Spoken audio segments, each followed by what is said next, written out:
So welcome once again to this webinar. We're giving everyone just another couple of seconds before we begin. So thank you for joining us.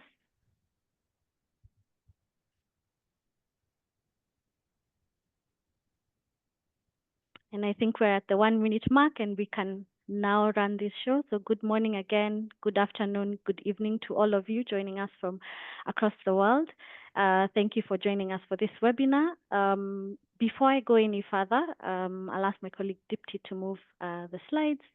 Would like to share that we have live interpretation available during this webinar between English, French, and Bahasa Indonesia. So to select the language that you would like to listen to this webinar, please click on the interpretation button. You can see it there on the screen, on the control panel at the bottom of your Zoom window, and choose your preferred language. Now that we have quorum, Dipti, you can move to the next slide. From all over the world, I think we can get started.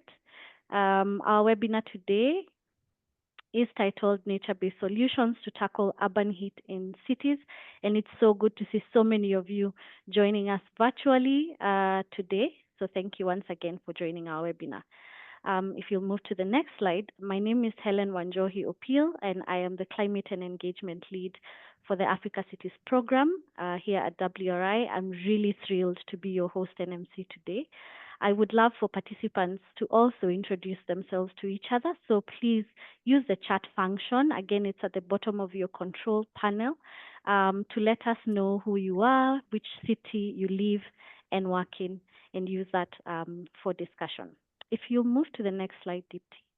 This webinar on nature-based solutions to tackle urban heat in cities, it's the second webinar in a series of 3 that are designed to build the capacity of city officials to build resilience to climate hazards and address the growing threats from urban heat and stormwater flooding using nature-based solutions, or what's commonly known as NBS. We have already delivered the first webinar that you see on your screen on how to conduct climate hazard vulnerability assessments in cities exactly 1 month ago on the 5th of February. And for those of you who missed it, there's a recording for this webinar that you can access, and my colleagues will now proceed to drop it into the chat right now, a link to that.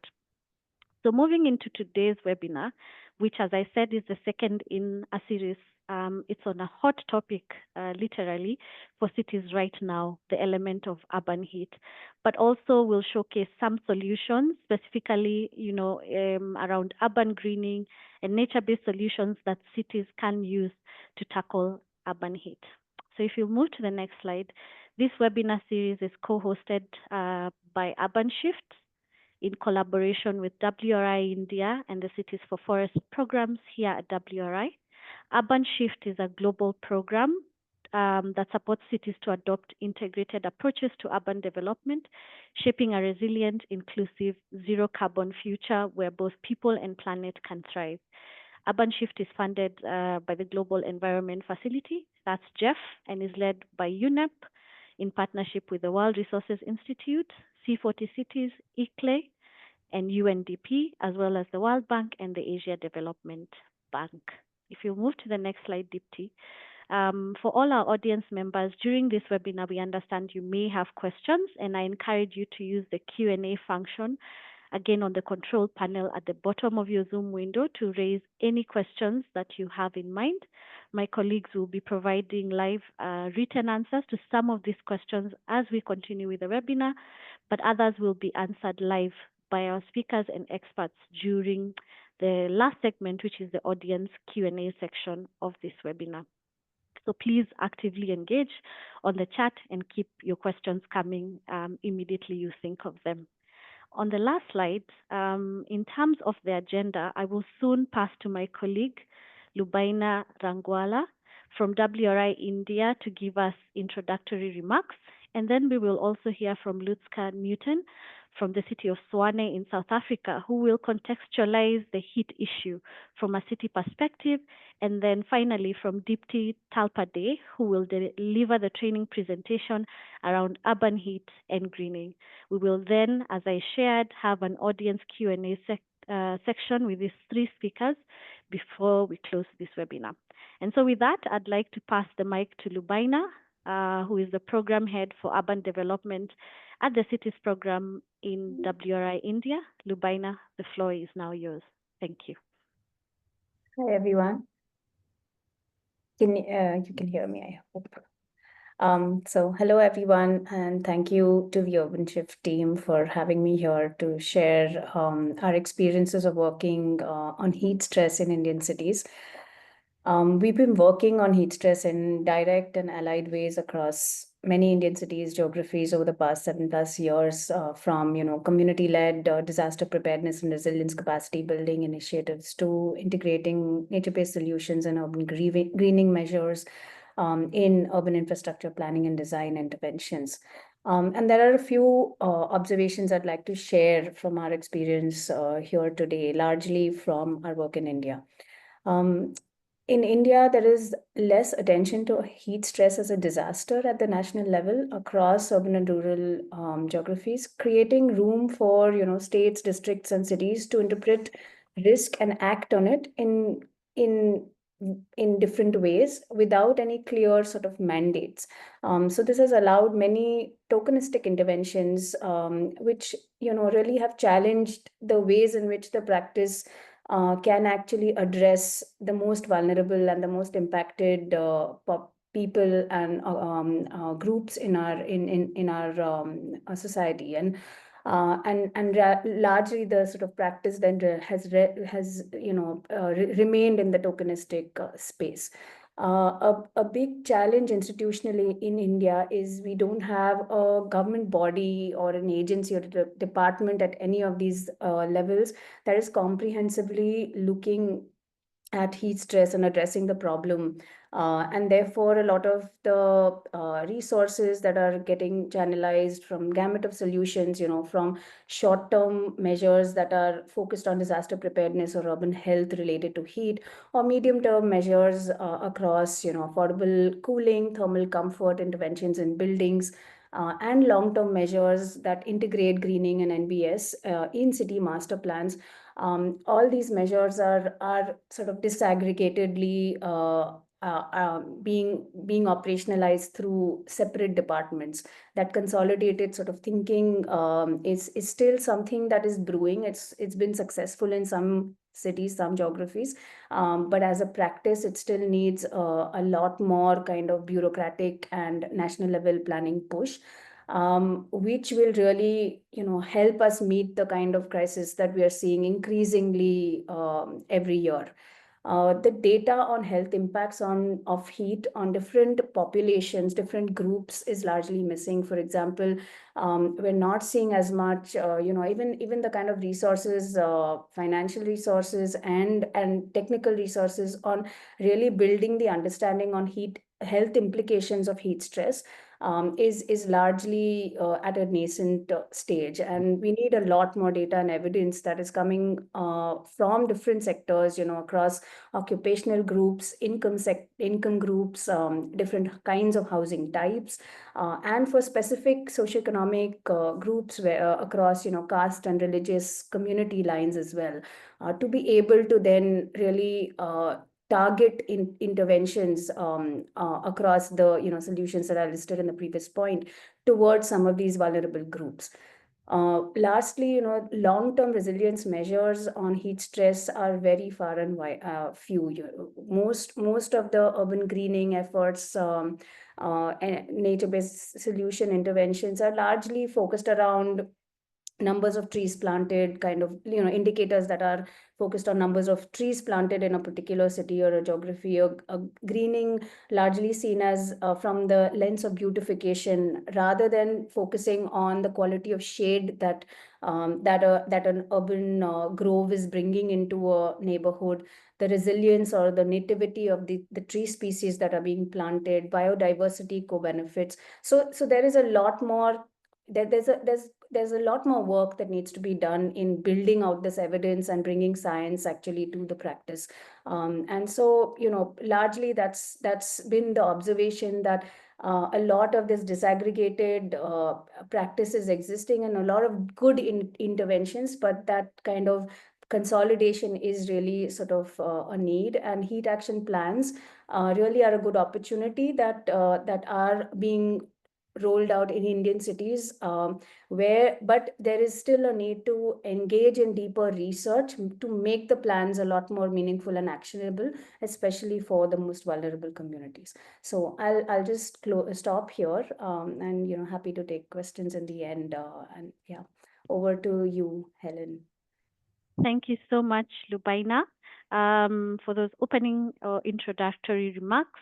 And now we will move into the keynote presentation, and just flagging for people that had mentioned that those issues with the chat, it's now been fixed. So please go ahead and use that to introduce yourself within the chat so that we know who you are and where you are from. So now it is my pleasure to pass it over to Lutzka Newton. She's the Director of Climate Change Adaptation and Resilience in the city of Swane in South Africa. And we are very excited to hear directly from the perspective of someone who works for and within a city that's grappling with the effects of increasing urban heat. So, Lutzka, just let me know if you're able to unmute. I'll confirm if we can hear you, and then we can Hello, proceed. Helen. Awesome. We can hear you, so go ahead. Thank you. Super. Thank you so much. So thank you so much for the introduction. I work in the city of Tshwane, focusing on climate change adaptation and resilience. And honestly, in my personal opinion, I think heat stress and the hazard of heat and heat risk is the most overwhelming climate hazard that we need to confront. And it's the one that sometimes feels like we've got least control over. When our city is hit by a 3-week heat wave, it really is rather daunting. Um, Chair, I have a presentation. Will it be flighted? There we go. All right, next slide, please. So I was asked to first talk about what is the urban heat challenge in Tshwane, and I think this is possibly one of our strengths. I think we've developed a pretty solid evidence base that urban heat is indeed a challenge. Our evidence base started with our first climate risk and vulnerability assessment in 2015, which essentially confirmed that climate change was real and happening in the city of Tshwane, depicted by a 1.8 degrees Celsius increase on average temperatures since 1960, which I'm sure everyone in the room appreciates far exceeds the global movement that average temperatures should not increase by 1.5 degrees. So this result also underscores the concern that sub-Saharan Africa will experience the impact of climate change more intensely than any other parts of the world in the forms of storms, droughts, and extreme hot days and heat waves. This finding was interesting because now it confirmed, what we all believe, that we do have climate change. But now we wanted to understand how was the impact of heat playing out in the city from a spatial point of view. I think to all the climate change practitioners in the room, and I see there's a lot of people in this webinar, we know that we have to be very specific about what is happening where, so that we can direct resources, very, very in a very targeted way. If heat is being more greatly experienced in one part of the city, then we know that we have to up, the intensity of interventions to reduce the heat. So we then undertook a urban heat island study. This was around 2018, 2019. And this then showed us the spatialized effects of rising temperatures in the city. We also learned from this that our urban development footprint mirrors our urban heat island effect, which essentially means that as a city, we are building for hotter conditions. And I think this also reinforces the narrative that, yes, we can attribute some of our difficulties to climate change, but a large part of our problems are that we exacerbate the impact of climate change in the way that we approach the built environment. Having done the UHA study, we then reached 2020, where we then found it necessary to review our climate risk and vulnerability assessment. And again, in terms of good practice, it's important to review your CRVA every 5 years. And this time, we were started to look at the concept of climate risk zones, where we mapped three climate hazards: heat, fire, and flooding, overlaid with vulnerability, socioeconomic vulnerability, environmental vulnerability, and settlement fabric vulnerability, so that we are able to really understand how our vulnerable communities are being impacted by, for example, heat stress. Um, these climate risk zones were then incorporated in our climate risk and vulnerability assessment, and we now had a very, very solid evidence base to develop our Tshwane Climate Action Plan, which creates responsibility for every single municipal department in the city to address particular climate hazards.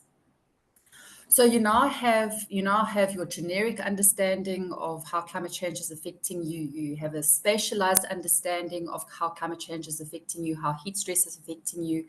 You have a sectoral or a socioeconomic understanding of who's being impacted by, the heat stress. Now we went into something very interesting, which was a sector perspective. So we had a partnership with the South African Medical Research Council, where they looked at the impact of heat on the public transport, and specifically in respect of the taxi industry.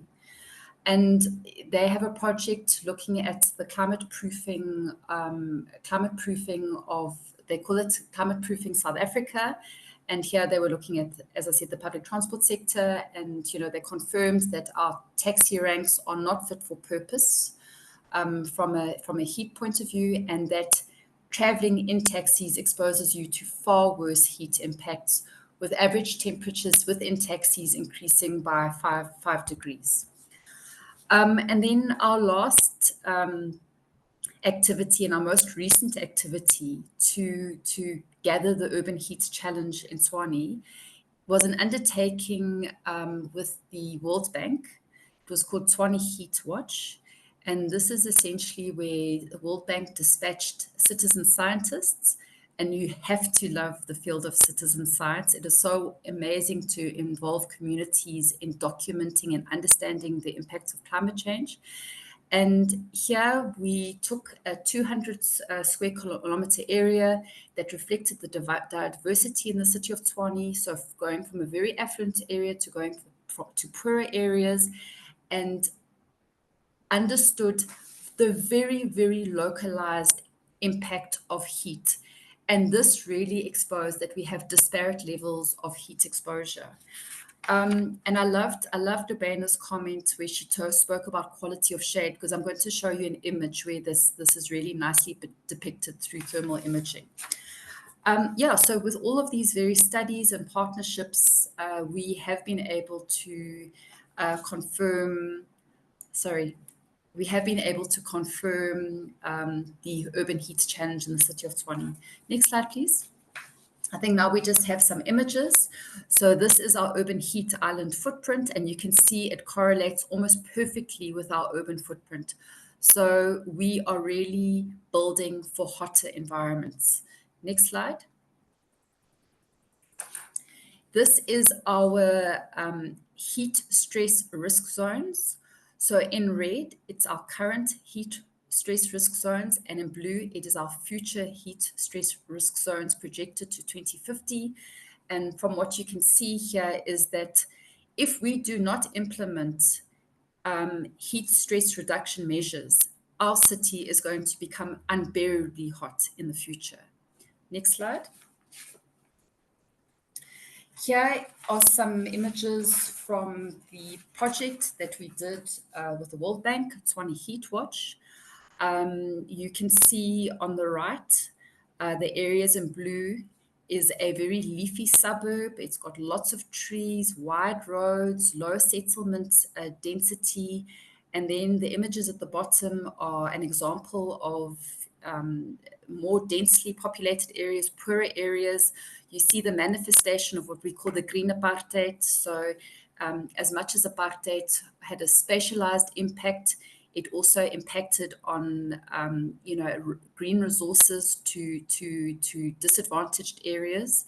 So you may talk about previously disadvantaged areas, but from this point of view, these areas are still disadvantaged.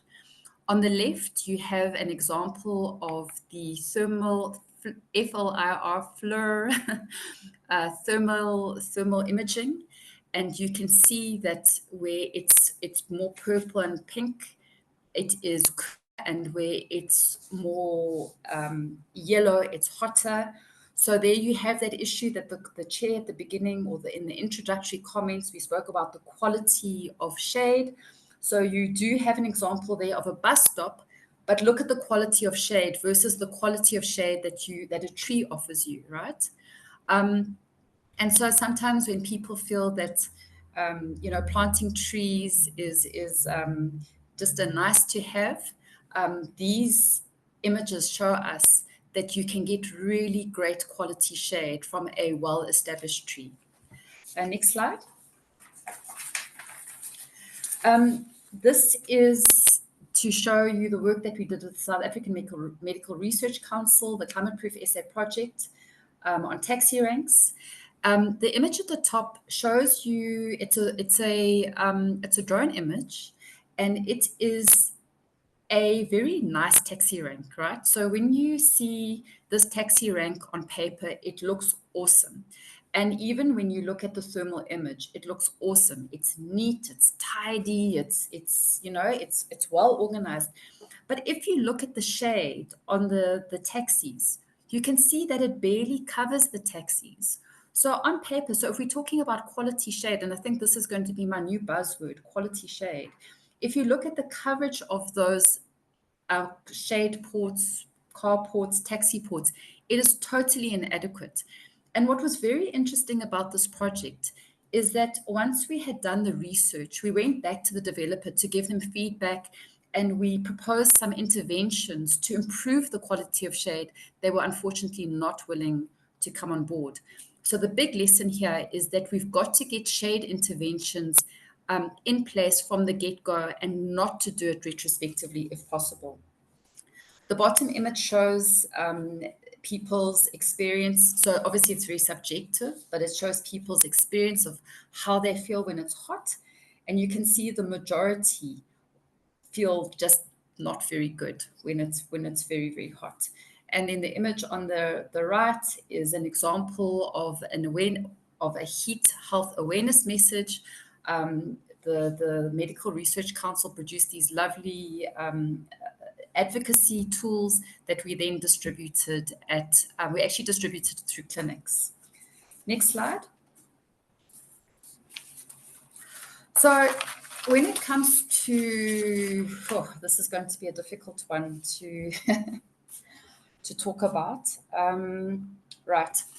I think I'm just going to have to be very honest about all of this. So there is a very significant development in the city of Tshwane called Rainbow Junction. It hasn't quite taken off. It is it's a multi-billion rand development, and it's in a very strategic location. But it also happens to where it's being earmarked. It's privately owned land. It belongs to a family that have owned the land for more than 100 years. It also happens to be a green belt, and it is the last bit of greenery between two very densely populated parts of the city. This also happens to be a very hot part of the city. So in the city of Tshwane, the more north you go, the hotter it gets. In our unit, we were introduced to this development many years ago, before I got into the heat space. And as my understanding of heat developed, I started to become slightly anxious, and I'm sure some of my colleagues can relate to this anxiety that we have as climate practitioners. And my anxiety was that this development was going to negatively impact the microclimate of that area and push up which is already a very hot area. Having said that, we had a synergy with WWF and the International Institute for Sustainable Development, where they were looking for a case study where they could apply the Savvy tool. And to my mind, this was an excellent area to apply the Savvy tool to, because the development hadn't started yet, and it may be an opportunity to influence the development. And my problem statement to the consultants was, I'm afraid that this development is going to contribute negatively to the climate impact that we're already experiencing in the city of Tshwane. I'm afraid that it's going to intensify flooding, and I'm afraid it's going to intensify the UHI effect. So the consultants started, they did their work, they did their analysis based on the plans that were shared with them with the developer. It was a very, very cordial working relationship, which we greatly appreciated. And at the end of the day, what they were able to do was to demonstrate that through the planting of 1,000 trees and the greening of 30% of the roofs, they would be able to save on their energy costs, and created a business case that the developer was able to take to the board for approval. And this is the kind of work that I would really like to see more of in the city, where we work with developers before they start, before they've even done anything, that we work with them to see how we can incorporate nature-based solutions into their development, so that we can avoid any potential future negative impacts that are associated with climate change. Next slide. This is another interesting project, and it's a difficult one. It's a tricky one. So we have very high rates of growth in the city of Tshwane. And it mainly takes place in the informal sector. Since 2011, we have grown by 38%, and as I understand, we are the fastest growing metropolitan municipality in South Africa. Now, the nature of informality in the residential sector in Tshwane is the erection of informal dwellings that we call shacks. And I'm not being insensitive, but I'm sharing the terminology that we use in South Africa. And shacks are made from corrugated iron.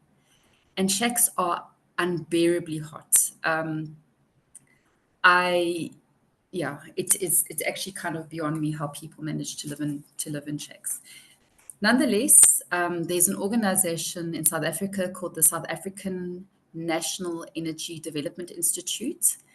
And they, as part of their passive cooling program, they undertook a pilot in the Northern Cape, which is a very, very hot part of South Africa, where they painted these shacks, these informal settlements, with a cool services paint, which has the ability to reflect light and emit heat. And as you can see, through this intervention, they were able to, well, I don't know if you can see clearly, but they were able to bring down the indoor temperatures of these informal settlements considerably, still not to a healthy level, but to a level where the residents could now actually, be inside their houses rather than sleeping outside, as was happening. Now, we did try to bring this intervention to the city, and unfortunately, it was not well received. And it's got to do with the sense of us, how do I put it? Of us basically relegating people to informality. So we worked in one informal settlement, and initially they were very in support of the idea, but at the end of the day, their request to us was access to decent housing, and unfortunately our project never took off. I'm still hopeful that it could work at some point.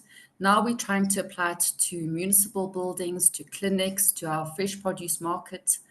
And we would also hope that we could do more advocacy with National Treasury and with our National Department of Human Settlements, so that we are able to incorporate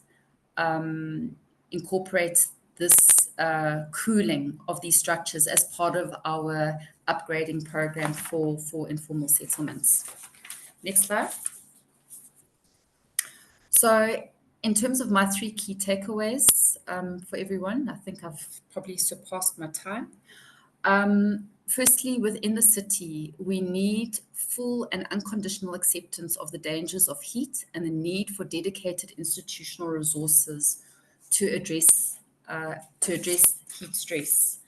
The bulk of my presentation today was to share with you that we really do have a handle on the urban heat challenge, but our understanding of the urban heat challenge is not being mirrored by dedicated resources to now respond to that urban heat challenge.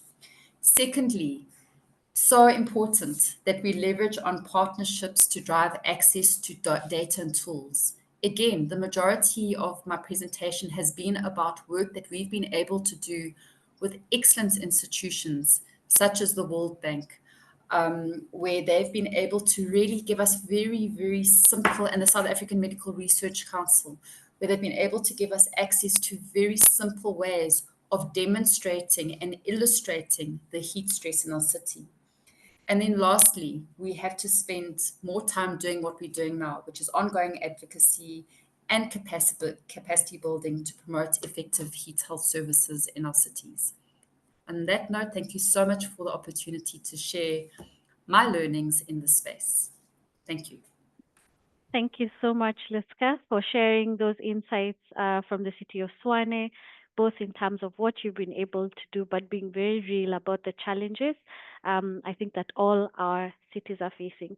And so it's now my pleasure to introduce our next speaker, who's Dipti Talpade. Dipti is the program lead of Urban Development and Resilience in the WRI India Cities program. Over to you, Dipti.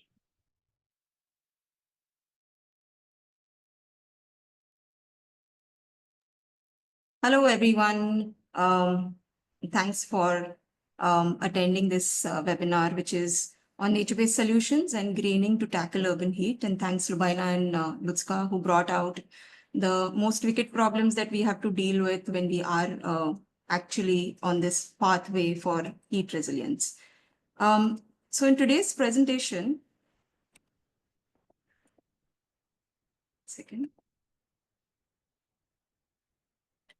So today's presentation, I'm going to divide the content of the presentation in 5 parts.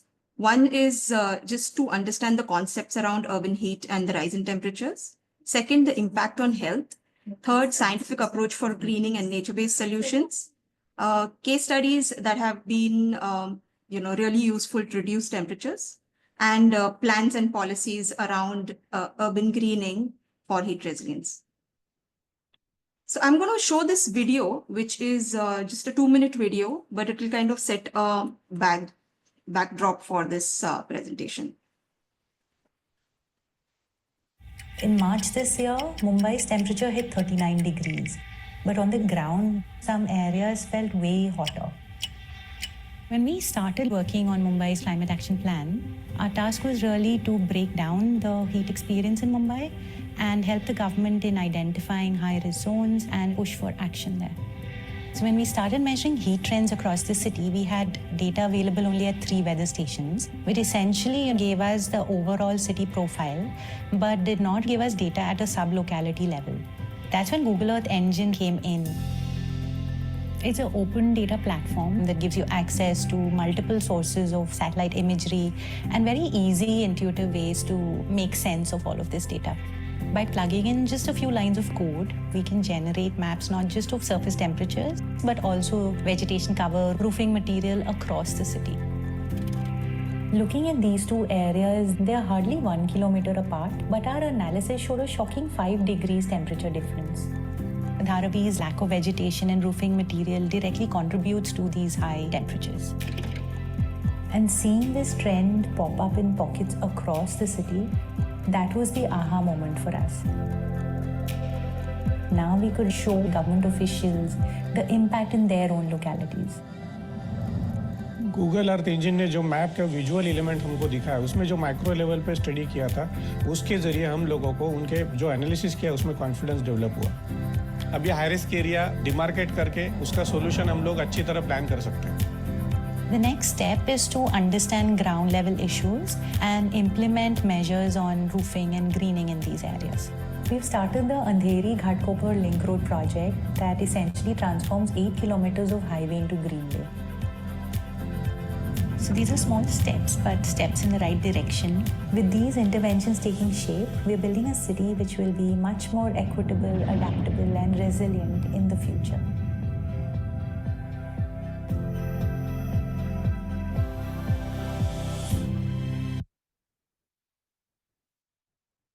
So this video just kind of gave an idea of, where are the exact heat risk zones in the city and where do we need to strategize or prioritize greening.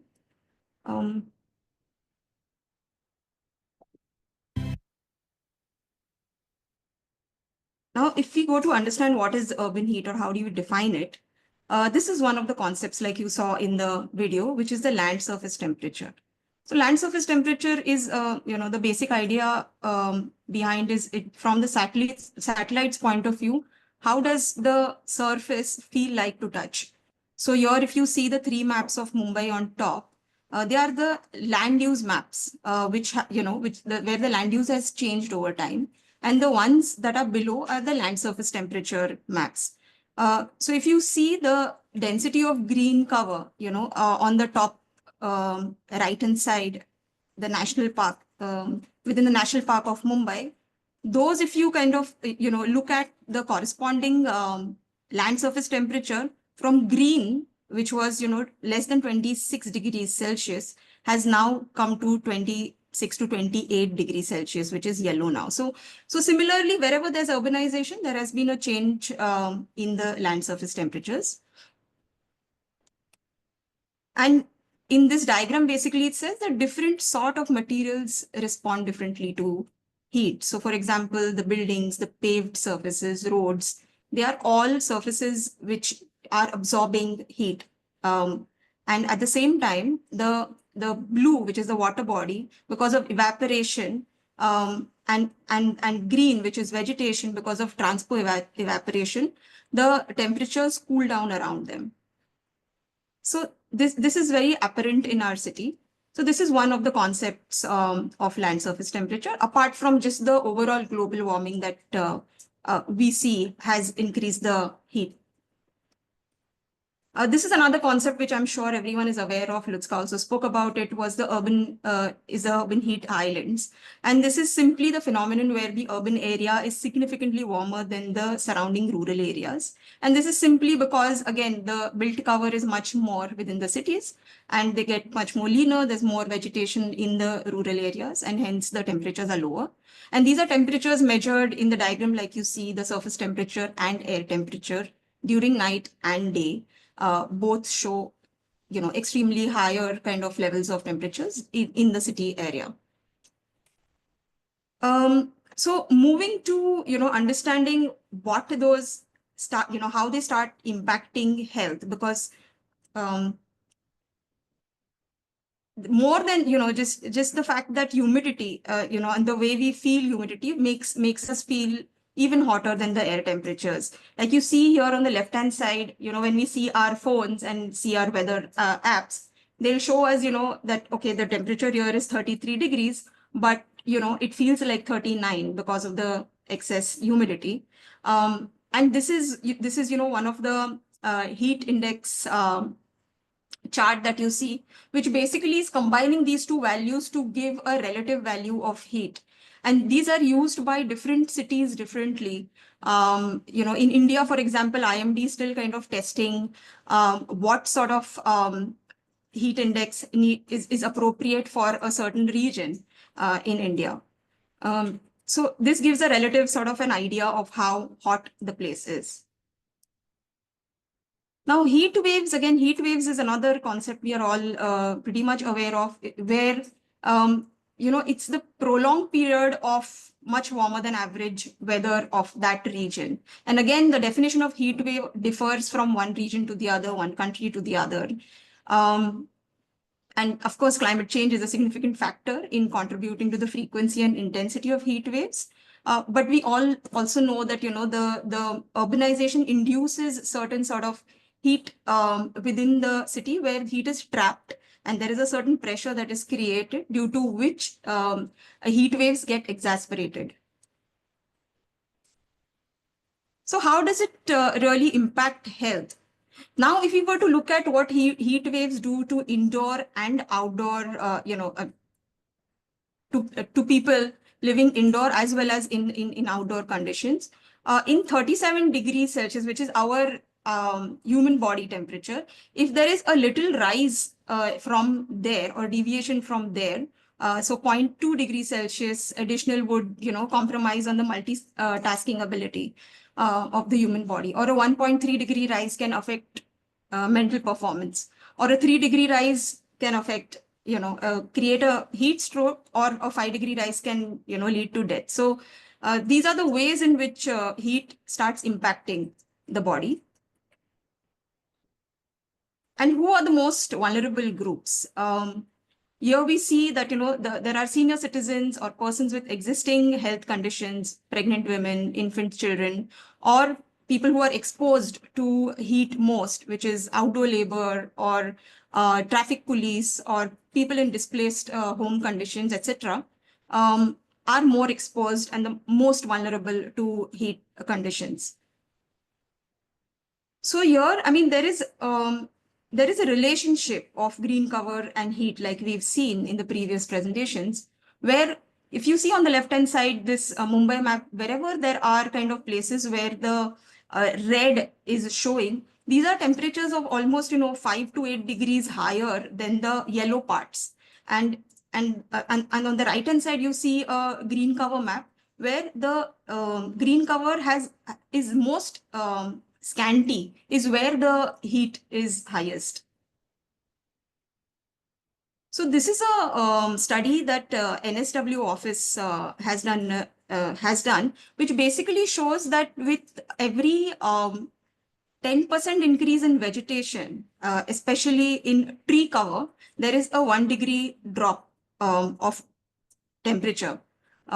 Also, it shows that after 40% of mixed vegetation cover, so if there is a 40% of mixed vegetation cover, every 10 degree increase in it will cause the drop.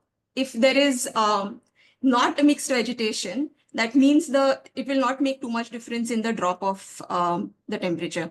Hence, it brings out an important angle that it's important to understand the overall biodiversity and green cover and not just one monoculture of green cover. So greening, and why greening? There are obviously a lot of other cooling solutions like cool roofs or, cooling towers or, passive design, etc. But in this presentation, we are only focusing on urban greening from the perspective that it not only increases shade, but it also enhances biodiversity, reduces soil erosion, waterlogging, flooding, and it has a great impact on the health and mental and physical well-being. The other thing that we have been speaking about are nature-based solutions. So nature-based solutions are basically solutions which obviously cover greening, but they are also, they could include not only urban forests, but renaturalization of rivers and streams, green building solutions, green roofs, or creating permeable surfaces, tree planting, bioretention areas, rain gardens, etc., which have an overall ecosystem's benefit. They are bringing in social and economic benefits to the community as well. So, and have all these co-benefits associated with them. So with that perspective, the presentation, the way it's going to move further will include nature-based solutions with that angle. Now, with scientific greening approach, I mean, the question is, when we are looking at heat and the first thing that we all kind of head out to is, tree plantation drives. And we've seen many tree plantation drives that have really failed in the past. And there could be various reasons for it, but many are because they are not maintained later on, the plantations are not maintained, or the people who are associated with it don't live on the site anymore. So those are some of the challenges that we have looked at in Mumbai. And most of the case studies that we have shown in this presentation are really then, focusing on Mumbai city. However, in the overall presentation self-study material, we will be having more global case studies that are included as well.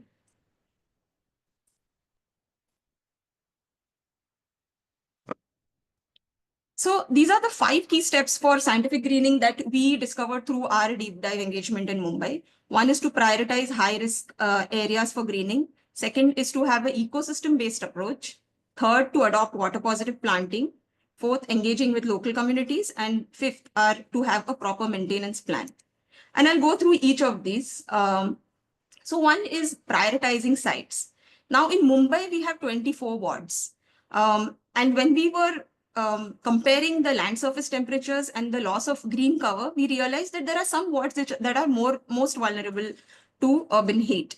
The one that we have boxed here are the ones which experience that. And then those are the sites that we try to engage further in to increase the green cover.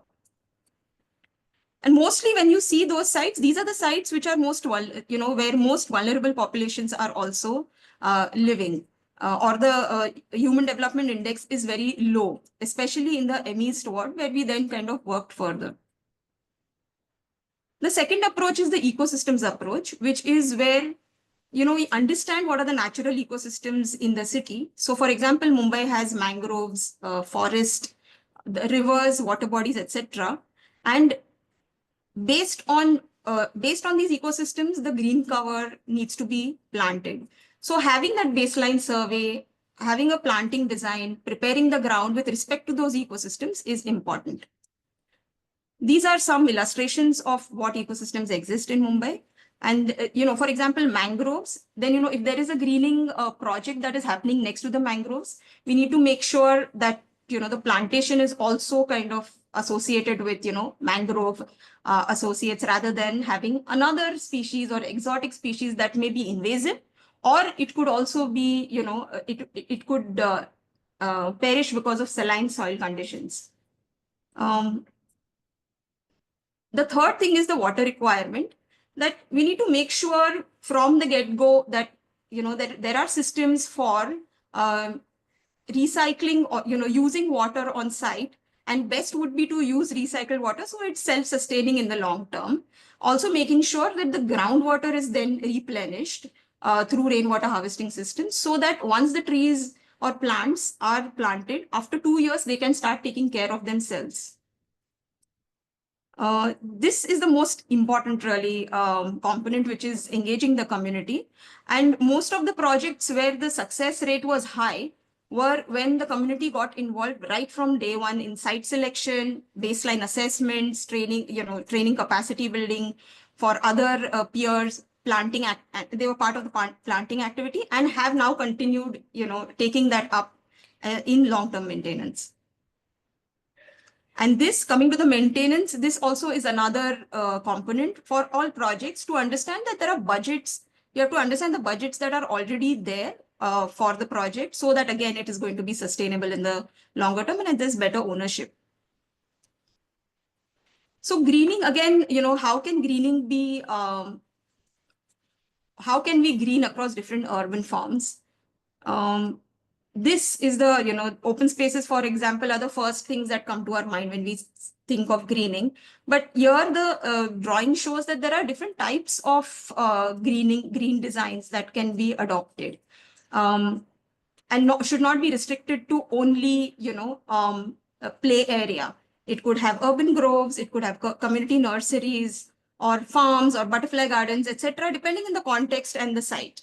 Whereas also to focus on the fact that we always speak about increasing green cover, but we more often then start to ignore the fact that natural areas also need to be conserved. So if there are already a lump of vegetation or there's already a high biodiversity hotspot, what are the policies, what are the actions we can do to conserve them becomes an important step. So this is one case study which is in Mumbai, where a peripheral area of a sports park was taken up to design an urban forest, and the intention was to get volunteers involved to get to get a mixed vegetation, at the same time have high permeability. This is another case which was an interesting project where we looked at the green buffer areas around the Mithi river in Mumbai, and we identified 3 plots. And the first plot has already been executed. It's along, around 2 acres of area, where there are multi level department involvement that has happened, which is a very rare situation in Mumbai. The main thing about the project is also that it's a water sensitive urban forest where there are retention ponds that are designed to attract biodiversity. There are, elevated boardwalks, so the permeability is, intact, as well as there are biodiversity corridors that are created. And that there is a 3 degrees difference in ambient temperature that has been observed between the planted area and the open hard surfaces. Also, greening across buildings is another, another area of urban form where rooftop greening, vertical greens, or on-plot peripheral greening can be adopted.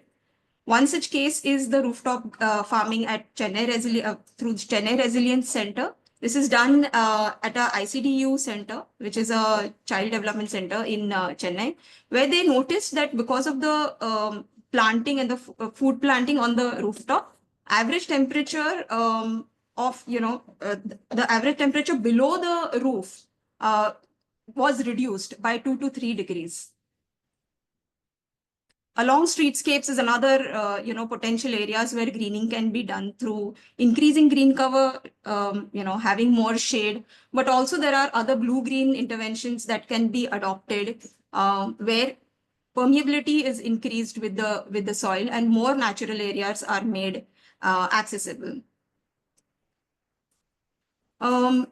This is another area. So, I mean, this is one case study, which is a very important case study that we kind of had in Mumbai, where we looked at a rehab resettlement colony in Mumbai, which has a lot of issues in terms of heat stress, waterlogging, etc. And we, with the community, identified, spaces which are derelict or unused and can be used for recreational space and can be used for having green cover. And if you see the before and after images, they have participated in, making the space a place by painting, but also, having green cover around it. And now it has become more and more usable. So one such case study, one case of, implementation then kind of helped build trust with us and our social partners, which is local partners, Yuva, who help activate the site, but also make sure that all the other kind of services, which are waste management, water management, and biodiversity are they are created along with recreation through people's participation.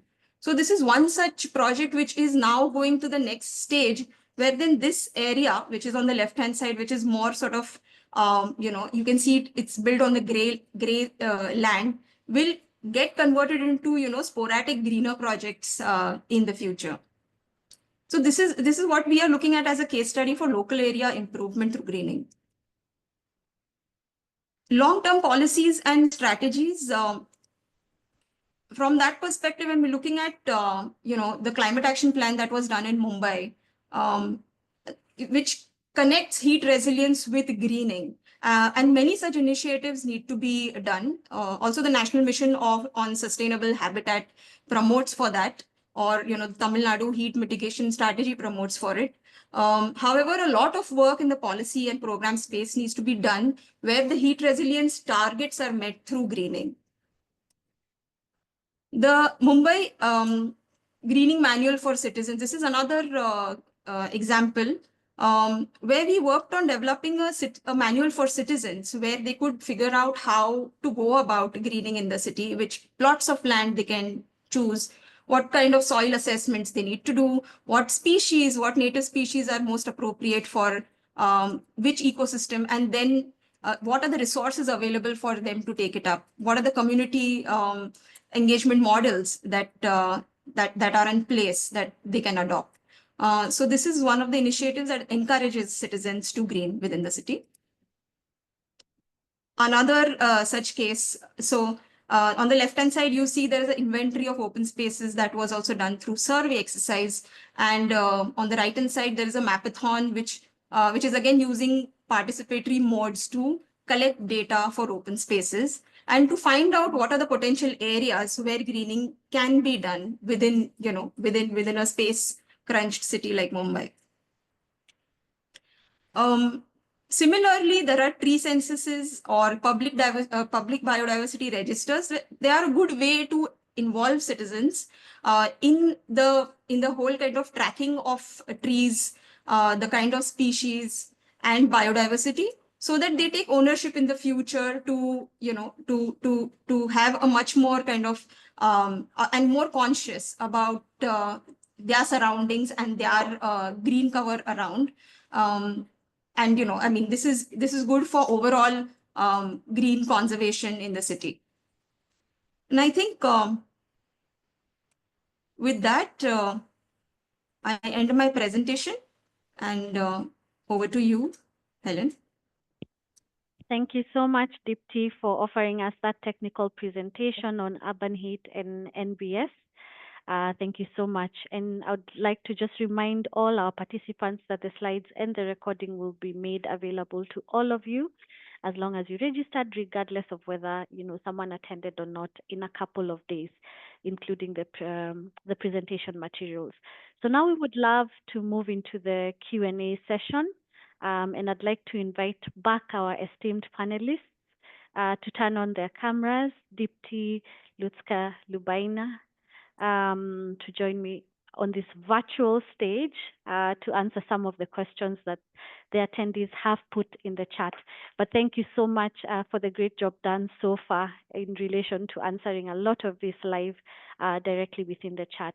So Dipti, I'll start right over with you. There was a really great question as you presented from Colin McQuinston around, what are the critical issues that dominate decision making for NBS? Is it a gap in science for the different NBS options that are available? Is it an enabling government policy issue? Is it local community values? And also, could you please speak to the business case of some of the projects that you talked about and how they were financed? So over to you, Dipti. Sure. Very important question. And I would say, what is the critical really uh, points? I would say all of them in some sense, a bit of governance, because looking at urban heat very consciously has also taken a long time to build that relationship with the government. So yes, that also working with the community, understanding their needs. So NBS can't just be plonked on site. It has to come from bottom up. And I think that has been, that also was a challenge, but a very easy challenge to then kind of overcome because they were interested in having green spaces eventually. They did want to have spaces where they can access them, which currently they did not. So so that challenge also was kind of overcome eventually. And I mean, I'm saying that this is, across different projects, challenges again were very different. Sometimes it was just the funding. That if it's a bigger project and it needs, like, there's this land that I showed which was on the gray land in Lalubai compound. It was basically very difficult to think about a budget where you have to excavate the concrete and then be able to plant. So that is a huge cost. And then how and where can we start covering the costs? So some of these projects, if you see the business model, if you were to ask, so they have really happened through a lot of philanthropic funds. Some have happened through corporate social responsibility funds. And now slowly it is moving to a level where the governments are also interested in completely taking up the project for sponge infrastructure within the city. So these are the different options, and some places there have been mixed. So even if it's philanthropic funds, the governments have come in for capacity building and providing other resources like soil or plants, etc. Thank you so much for your response, Dipti. I'll now move over to Lutska. There's this really great question from Srikara Prasad. who asks, one of the barriers when implementing projects in cities and mainly slum settings is a lack of space. So implementing nature-based solutions or any other adaptation infrastructure then might mean making changes to the built environment in already precarious areas. Is this a concern that you've come across in the city of Swane? And how might, the government approach this trade-off? Lutska, over to you. Yeah, thank you so much for the question. City of Tshwane is a little bit different to other metros in that we are a very big municipality. So we are over 6,000 square kilometers. I believe we are the third largest municipality globally by, land mass. So space is not our challenge. If any of you come to visit us in the city and I take you to one of our formalized informal settlements, our site plans, it's extremely spacious. There is just so much that you can do in that space. I think the barrier would be possibly how we structure our grants. So when we formalize our informal settlements, it is guided by a grant. And the grant is very specific. You can put in, you can put in services, you can put in electricity, you can put in water and sanitation, you can render waste services. But there's no provision for the inclusion of ecological infrastructure. And I think that's a missed opportunity. There's no provision for the creation of communal vegetable gardens to address food security, etc. So space is not our problem. But that's not the case in other parts of Gauteng. So maybe I could take the liberty of talking about one of our neighboring municipalities. So Tshwane has got two big municipalities, metropolitan municipalities that are our neighbors. And what happens there also then affects us downstream. So in the city of Joburg, for example, there was an immaculate wetland system that got invaded around 2015.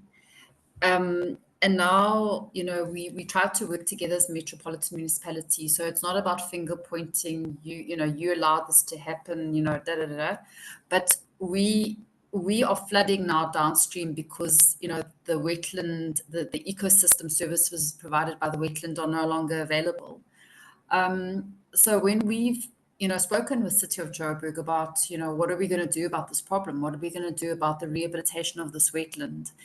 Then land really does become an issue, because now it's not about it's not about incorporating nature-based solutions in that context. It's about those people need to move out of there because it is not safe for them to live, and we need to restore ecosystem services. And now there's a big question about, will City of Joburg be able to find the space, because they are more space constrained than we are. So there's been a big, for those of you who were at Urban Shift in Nairobi 3 weeks back, there was a really big movement around the lack of funding for investment in ecological infrastructure. And I think currently that probably is our biggest challenge. On our side, we have to move communities out of ecological infrastructure zones, because those ecological infrastructure zones cannot provide the services that they are naturally blessed to provide us with. And the essential mantra in the city of Tshwane is a pristine environment is our first line of defense against climate change. So if you look at our climate risk and vulnerability assessment in our climate risk zones, environmental vulnerability is exactly what is exposing us to the impacts, the negative impacts of the climate hazards of heat, flooding, and fire. I don't know if that answers the question. It does. It does. Thank you so much. And I'll come back to you for one final question. But before your final Thank you, question, Lubaina, Zarul Basima has asked a question to you about whether WRI has conducted any research on integrating climate adaptation in slum settlements, particularly in riverside areas, and also whether there has been any, from Nayan Goisan, there's also a question around if you faced any resistance from local communities during implementation of urban greening projects in Mumbai. Thanks, Helen. So in terms of the research, there are about four pieces of work that come to mind. So one is there's a report that's a WRI report published on our website called Prepared Communities. It's work that happened across Brazil, India, and Indonesia, focused on assessing resilience capacities in informal settlements and vulnerable communities in 3 cities across these countries, where a lot of research and impacts in these settlements and the ways in which people were sort of adapting in these different contexts is captured. So I'll put the link down in the chat box.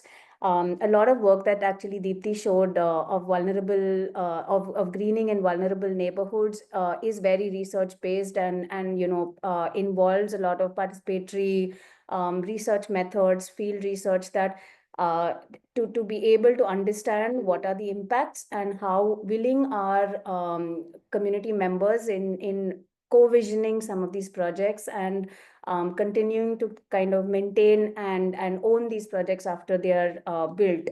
So some of this is again there captured through conference proceedings that Deepti can share as well on the chat.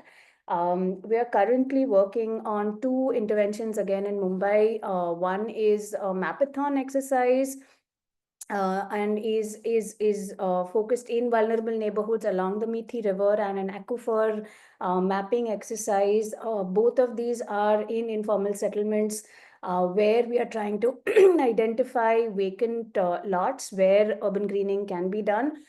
In the aquifer mapping exercise, we're working with a water rights-based organization with their volunteers who actually live in informal settlements, training them on how to use monitoring equipment and actually build the infrastructures to continue to monitor the aquifer along the river watershed across the year, and to see how across seasons how the water underground is changing and how can then nature-based solutions in various proportions be integrated into the planning exercise. So these are again 2 community-led intervention research interventions that are happening.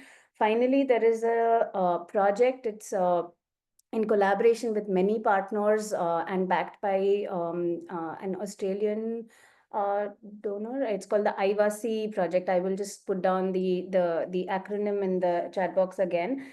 In Delhi, in India, where they work. The team is working in 2 informal settlements along the and in close proximity to the Yamuna River. So there are these. We haven't really worked specifically on river rejuvenation or these interventions, but a lot of the work that we are doing in informal settlements is in and around riverine areas, because a lot of settlements are actually focused in ecologically sensitive places, rivers being one of them in our cities. So I think a long answer to that one question. In terms of conflicts, I think a lot of what Deepti actually already spoke about, right? That building that ownership, really making sure that that community members constantly have the trust and the kind of resources to be able to own and maintain these interventions over time, because a lot of interventions in informal settlements come through CSR, corporate social responsibility funding, which is a year-long kind of intervention. And beyond that, maybe a year or 2, there is some support in terms of how the community can maintain. But we haven't really worked on legal and fiscal frameworks that can continue to support a maintenance plan and really build, livelihoods, jobs around some of the interventions in informal settlements, which then continue to be a challenge. So, there has been lot of work that has been done, and then it fails because people aren't really able to maintain, and that history and bad memory associated with the projects that have failed create conflicts for new interventions. So even when you're bringing in new work, there is always resistance from the community, because there are some things that are easy to maintain, and those, come in gray infrastructure packages. But nature comes with a lot of new methods, new thinking, new forms of resources that are needed, which I think is something that we as the technical community need to kind of keep building out. So yeah, stop here. Thank you so much, Lubaina, I think, for handling that question. And I think you also addressed one that was there around maintenance. I think because of time, my final question to Lutke around that came in the chat around from one Ramon Roman around when designing the Swane Climate Action Plan, what variables other than temperature did you consider, such as air pollution? Maybe I would just request that if you could be able to respond to that in the chat, then that would be helpful, because we only have 3 minutes left that we would then like to leave for the closing. And so I'd like to really thank our panelists and our esteemed speakers for sharing their knowledge with us. We also want to thank all the participants for also putting in their questions. And I think as we spoke, a lot continue to be answered in the chat by our other colleagues. So it's now my pleasure to hand over to Lubaina, who will then close this webinar for us. And I think it has been my pleasure being your MC, and it has been absolutely exciting to see participants from all over the world, from Bangkok, Sao Paulo, India, Nairobi, Bulgaria, we've seen Portugal, Pakistan, Bahrain, Iraq, Australia, Colombia, Nigeria, Ethiopia, and others joining us for this webinar. So thank you, everyone, and over to you, Lubaina, to close us out. Thanks. Thank you, everyone, for participating today. I think we've seen a lot of good practice and in areas that are extremely close to our experience of living in global South cities. From a lot of what Lutzka shared from the city of Tswane, in examples and interventions on shifting the focus to shade and the importance of microclimates. And your last comment, Lutzka, on ecological infrastructure, how that can be sort of embedded within grants and mandates to really accelerate or shift the focus on protecting, conserving, and restoring our natural systems is really sort of well placed and important for us to take forward. Deepti, the technical presentation and sharing sort of the depth of the work in Mumbai on not only reducing temperatures and heat stress in vulnerable neighborhoods, but also at a city level, how do you address the issue of heat islands that is aggregating, the kind of challenges in operationalizing and mainstreaming these approaches. So it was really great to kind of see the comparative and complementary practices emerging from Swane and Mumbai, but towards a sort of common, similar sort of end. I hope that, a lot of you are taking back practical and transferable knowledge, learnings from this back to your cities. We have one more webinar in this series focused on urban flooding and how nature-based solutions can mitigate flood risk in cities. So it will include 4 city representatives as panelists, and where you'll hear directly from cities about their solutions, lessons learned, etc. This is going to be on Wednesday, 26th of March, at the same time as today's webinar. And so yeah, please mark your calendars for this. Thank you for joining us today and learning with all of us on some of the most pressing climate adaptation challenges in our cities. We hope to see you next time. Have a great rest of the day. Thank you so much.